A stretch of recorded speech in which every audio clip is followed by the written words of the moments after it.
see where Chris Paul and the Phoenix Suns season ends. Maybe it ends with him hosting that NBA championship up in the air. That would be great, right? See a 36-year-old point guard finally get that illustrious championship that he's oh so coveted throughout his career.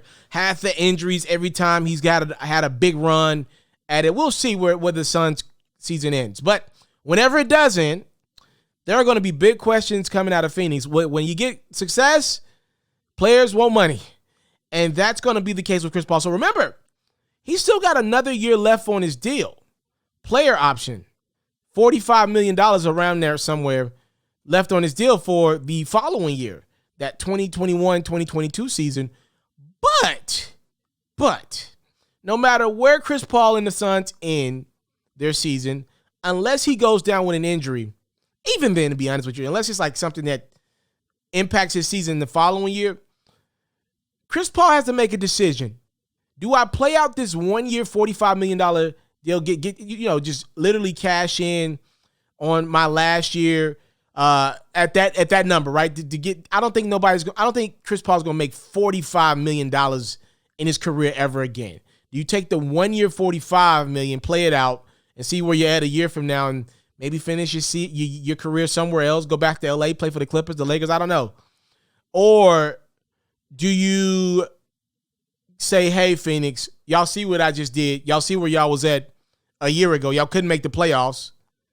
Y'all was so bad in the regular season that even winning 8 games in the bubble, y'all still couldn't make the playoffs. Y'all should give me my long-term deal and let me finish my career here as the starting point guard. He probably command, a 3-year, $60 million deal? Give the team some leverage. He probably could get a little more than that. Maybe 3 years, 75. What around the block is Kyle Lowry's going after 3 years, $90 million deal? A 3-year, $90 million deal. If that's the number for Kyle, Chris Paul is significantly better than Kyle Lowry right now. And I like Lowry a lot. I like Kyle Lowry a lot. But Chris Paul is, you know where Chris Paul's at every possession down. And I'm thinking to myself, maybe Chris Paul goes after it. Maybe he goes after a 3-year, $80, $90 million deal.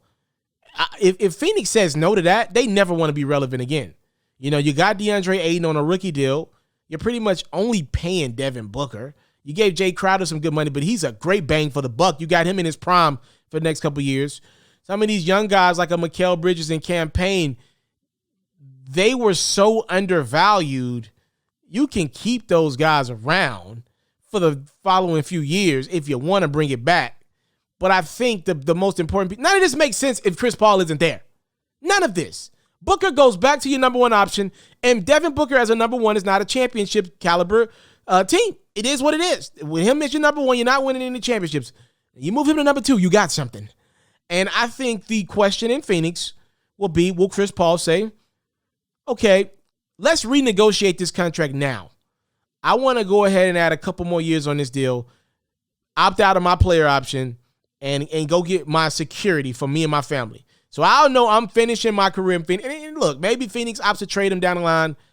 It looked like he was signing a great deal with Houston at the time, and then that deal just blew up. It was like, yo, we got to get rid of CP3.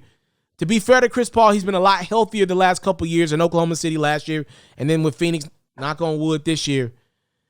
But if Phoenix makes it to the Western Conference Finals, which it looks like they will, to me, you got to pay whatever Chris Paul wants.